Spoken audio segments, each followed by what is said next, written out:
Well, good evening, folks. Welcome along to another episode of The Young Farmer. My name is Andy, and you find me standing with some remarkable competition here, it must be said. This is a Case Puma 240 CVX that we are having on demonstration for the next 24 hours. So we brought it straight in this evening, and we got hooked onto the Heston baler just to see how it pulls that. And it is breathlessly easy, I must say. It's just so smooth. It's a little bit loud here though. What we're going to do, we're going to just jump inside. Let's get our doors shut. And we will look to get ourselves up and working again and see what we can get going. But this is the inside of the cabin. It is beautiful. Everything is so fantastically laid out. This is brand new. And we'll have a look at this in kind of similar sort of range to the Claas Arion that we had on demonstration not so long ago.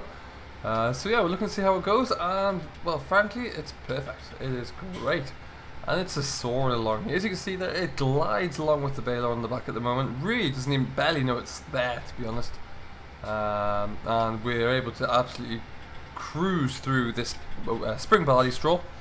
This was only just baled up today though. Usually I'd like to leave it down for a little bit longer, but it is yeah, it's gonna rain tomorrow, so I figured we'll get it baled up this evening, and then we can move on and get it all stacked up and put into the shed hopefully tomorrow as well. We've got full cabin suspension here, and it handles everything without a hitch. It's absolutely glorious. So we're gonna try and use this for a few different tasks really over the coming few 24 hours really. But yeah, the main thing is that it's pulling the baler with ease, much faster than the Claas will as well, which is a really good, obviously a really big benefit. And yeah, it's just a very, very nice tractor to use. So we're going to try to rumble on through the rest of the evening here. We're bouncing around a little bit though. You can see the whole arm console is kind of moving around there. But yeah, it's a lovely machine. I am toying with the idea of Case along with the Claas, just because we have good support for Case in the region.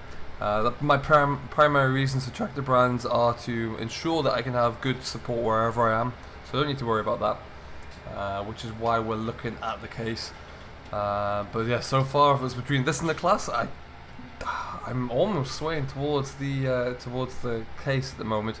Have to come down to final numbers and everything else, of course. But yeah, so far so good. Straw's coming along very nicely. It's nice and dry still at the moment there, so we don't need to worry too much about sticking it straight into the bale. And then we will be stacking it over in the corner there. We've got the Claas back today. The Claas now took that down to the dealers just earlier on, and they've already gone and stuck the loader brackets on there and returned it to me with a loader and front fork. So that loader is ours. We bought it, which is great news, and yeah, thoroughly looking forward to having a good go with that. Hopefully I don't need to get a weight for it or anything to handle these Heston bales, but we will figure that one out. Time will tell. But like, yeah, as I say there, it's all coming along very nicely. That is the next stage of the kind of growth of the business. Stage number 2 after that will be the next tractor, so that's what we need to look into. But yeah, we are looking at a few different things, like I say, that I'm hopefully going to see if I can get a big JCB fast track in to have a look at as well. That'll be the next step. So yeah, we'll see how these go. We'll get this field finished there, and we're going to just rumble into that little strip over there, which won't take us very long at all.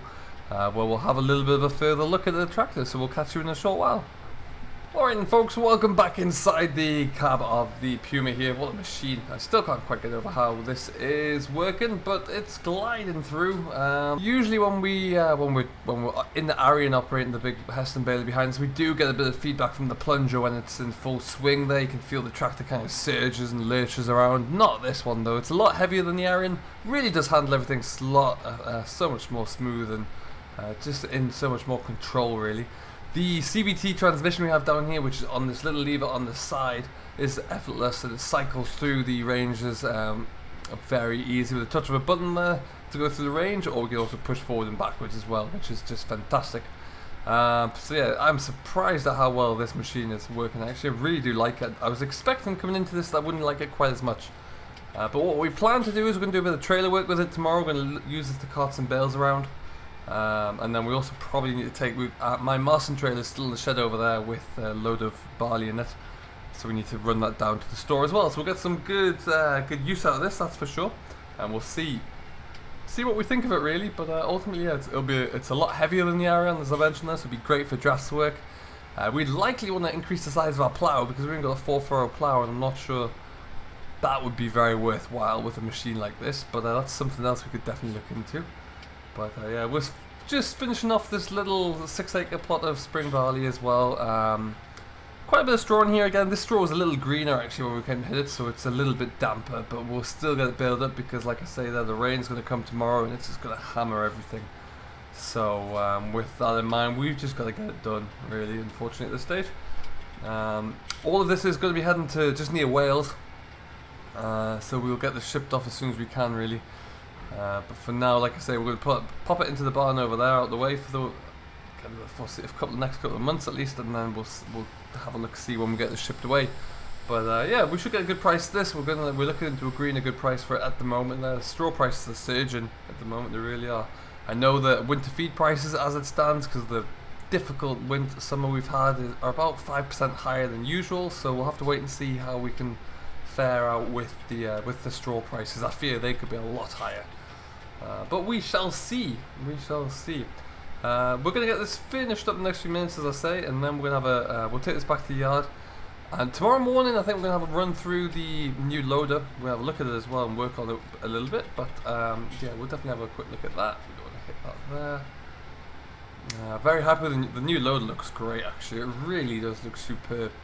We went for the quickie loader, and it does look like it's going to be a fantastic addition to the fleet for us, that's for sure. Yeah, looking forward to just getting that in and getting it working, really. But we're going to take a little bit of a loop around here. Let's get some more lights on. So hope you're all doing very well, whatever you may be getting up to. Hope you're having a great great end of harvest, really. Some of you out there may well have started drilling your oilseed rape, so I hope it's going very well. Do let us know down in the comments what you're getting up to and how it's all coming along. We are about to start a couple of different trials actually with some new drills, just to see how they fare up and see. I want to look into the direct drill market, so we need to have a look, see, play around with some of the new options.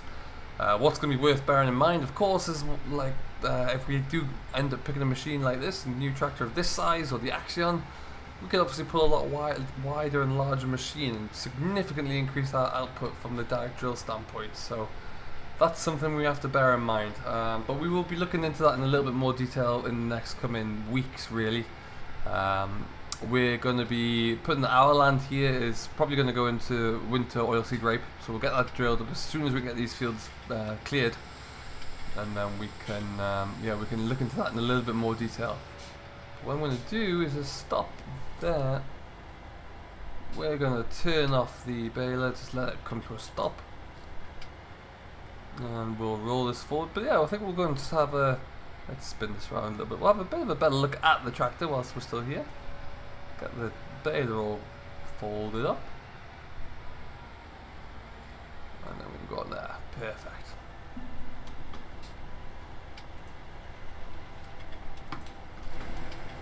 Alright, then we'll just jump out here. As you can hear, it is absolutely purring over. It really, really is there. It's about 240 horsepower, PTO rated at least. So it can handle this baler with ease and a lot more. It could handle anything we have for sure, and it could probably handle anything we look to get in terms of drills and certainly ploughs. We could strap on an 8-furrow plough in here and be fine with it, I think, if the need was there. Obviously we don't have that capacity, but it's always nice to know. But yeah, it's absolutely fantastic, it really is. I'm not sure if we'd go for the Stealth Black, but that's the only one they had as a higher version. Although it does look pretty mean, I have to say. Especially with that kind of with that grey mesh on the grill there as well. That looks really, really good. But yeah, it's a great looking piece of kit. Really is something special, and a good proper size for the baler, as I continue to mention. But what we're going to do now is we're going to just take it back up the road. This gate's a little bit tight to get that off, so we're going to just take it along the road back to the yard rather than through the fields there, because it's an impossible turn to make going the other way. Let's put it that way.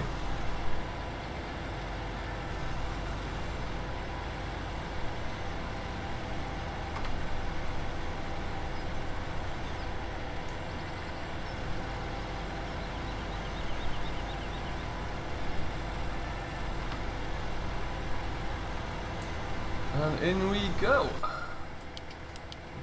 road lights on there. Get that door shut as well.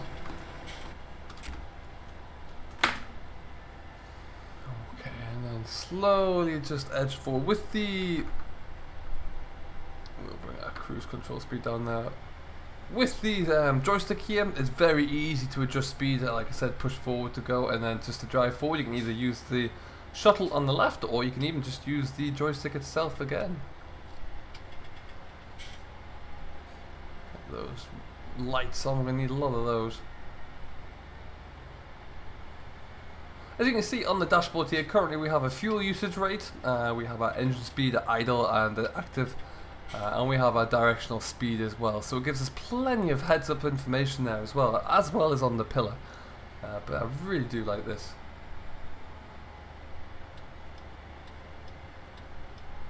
Alright, and time to go back to the yard. And into the yard. So what we'll do, we'll leave this here for this evening, but we'll come back to you tomorrow when there's a bit more daylight to have a look at the machinery, and we'll see, yeah, we'll have a look at the new loader.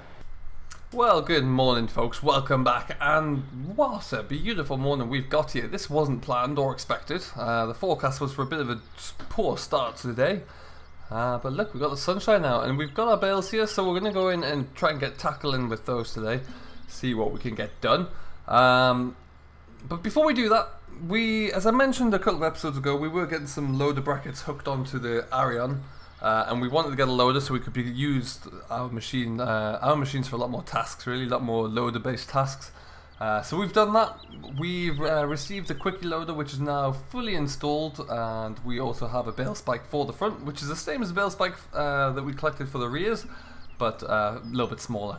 So that's where we stand with that now. That's going to open us for a lot more tasks. Like I said, I'm waiting for a bag lifter to arrive so we can haul fertilizer around with ease. That'll be the next step. Obviously we still want to use the Arion as it stands because it's our own tractor that we're going to be wanting to use that for all of our work. So the loader will be coming on and off quite a bit. So that's why we went for the quickie loader, just because it's a lot easier to remove at speed. But yeah, it's going to be a great loader tractor, that one. Very much looking forward to getting it working. And then in the cold later morning, there is the absolute beast, really, frankly. The 240 looks even better in the daylight. So yeah, we're going to use this today to try and just get cracking, really, and see how well it works for us. What we are going to do is pop this onto the, see how it pulls a full load of bales. So we're going to put that onto the trailer. And then we'll get the Claas out there and just get the bales stacked up, really. That's the current plan. So what I might do is, first of all, we'll just get that shut. That's beautiful. Quite a few Heston bales in these two fields to get cleared. You can still see just where the footpath is there. We'll have to keep that in when we come to drilling. But yeah, what we'll need to do is disconnect the Heston baler again. This can stay here for now. That was... Our work today was probably some of the last baling work we'll be doing this year. A lot of the other jobs are all but done, really, so we'll have to wait and see. You never know. There's a few people who've still got the last little bit of spring CO crops to go, but at the moment nothing solid has come through there, so we'll have to see. But if it is lost work, hey, it's still done quite a bit for us. I'm more than happy with the output we've got from that. For considering we bought it halfway through the season, there at least, it's done very well for us. Now what I'm going to be interested to see as we start to handle these bales is if we can lift one without any need for a real weight on here. So that's what we're going to come in here and try and find out. The first thing we'll do is we'll just, yeah, why not, we'll just pick this one up here. So like I said, we are going to get a bucket for this as well. No muck grab at the moment. I don't feel the need for one. Oh, there we go, that's perfect. Not too heavy at all. But what we'll do is we'll leave that there and we'll go and grab, let's knock that off there, we'll go and grab our case with the bale trailer on the back, and we'll see how long it takes us to get a bale trailer loaded. Eventually we may look towards down the telehandler line, but if I'm honest, at the moment that is a very big expensive output or outlay there. We don't use one anywhere near enough for that, and with the size of the loader we got in the tractor there and the speed of the hydraulics there, we can account for most things as it stands at the moment. So what we need to do now, of course, one problem I do see is that I can't really see the back pickup hitch here very well, but I imagine that's going to be the case with many front loaders.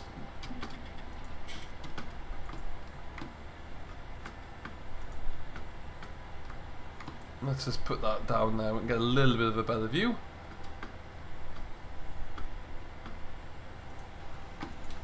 And we'll open our window up and see what we can see. We've got a little mirror on the pickup hitch there though, on the mirror looking over the pickup hitch that's on the window, so it helps us a little bit.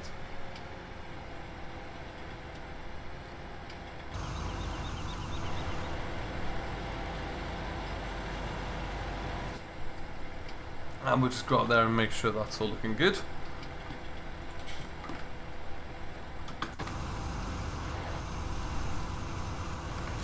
Perfect stuff. Alright then. So yeah, we're going to just cruise into the field here. Really what we will be doing today as well is taking a load of, we've got, like I say, my last load of spring barley in the is in the shed behind me there. So we're going to take that up to the store in the tractor as well, just to see what it's like hauling on the road. Again though, a lot of my equipment is still quite small, so if we did end up buying a large tractor like this, it would leave us scope at some stage to increase the size of our equipment, maybe get a nice kind of 16-ton trailer or maybe more, because yeah, it would just be child's play for this really. And we'll get around that corner there, like so, and then we'll just leave this park up here and we'll go and get this trailer load done. Looks stunning. Yet to find a bad angle of that thing. Absolutely glorious. Anyway, in we go.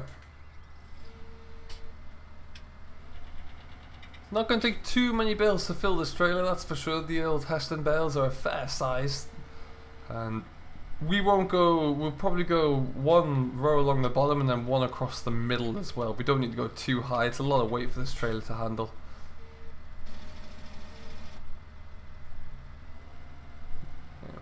Certainly is. Probably perhaps a lot of unnecessary weight as well, I would say.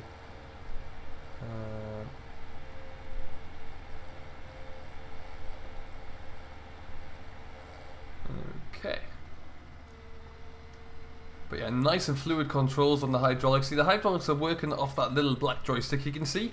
So that is typically was used for the spool valves for the front linkage. So what we do is we just transfer and divert the hydraulic flow when we want to use the front linkage or when we want to use the loader. So it's nice and easy.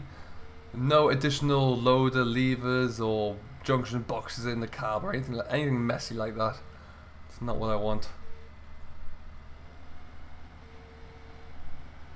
Lovely stuff. And around we go. We'll get that one.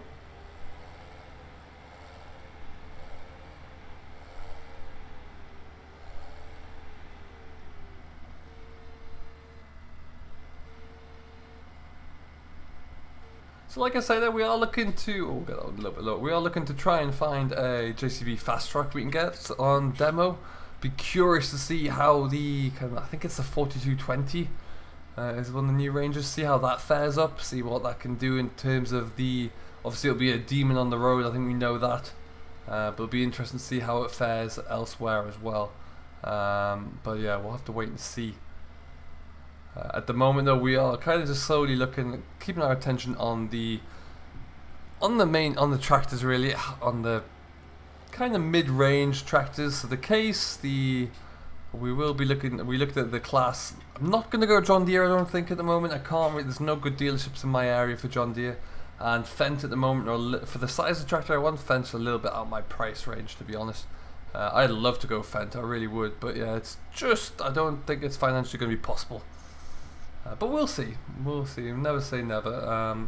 There is a new dealership about an hour away for Fendt, but for the size of this tractor, we'd probably be looking at kind of like, if we compared the Puma, we'd be looking like an 826 maybe, and definitely an 828, and they're big tractors, and I just don't think we can afford to go down that route just yet. Okay. Excellent stuff. So we'll get a few more of those on and then we'll be good to go. Let's just go around here. I really do like this loader though. It's handling everything easily. The pressure's turned up quite a bit because we do have quite high hydraulic flow here, given that it is a modern tractor there and we do use it for a lot of hydraulic work. But that being said, yeah, it's pushing these bales around without even noticing they're there. And the balance is still quite nice as well. I don't feel like I'm too affected by it. What we will do though is just square that one up before we put it on. So that is all very good. But what I think we'll do now, we're going to keep continuing on with this, and we'll get this all loaded up here, and we'll get it all shipped up, and we're going to get everything stacked up in that Dutch barn over there where we started in the previous episode, I think. And we will come back to you later on in the week, and we'll have a look, see how we're doing. We might have another tractor here to have a play with. And you never know, we might start to get close to a decision really once we start to look at some finances here as well. But for now though, thank you ever so much for watching. I hope you have enjoyed. If you have, don't forget to hit that like button and subscribe to Simulation for the Nation if you've yet to do so already. And we will see you in the next one. So until then, do stay safe, enjoy what you're doing as always, but most importantly, happy farming.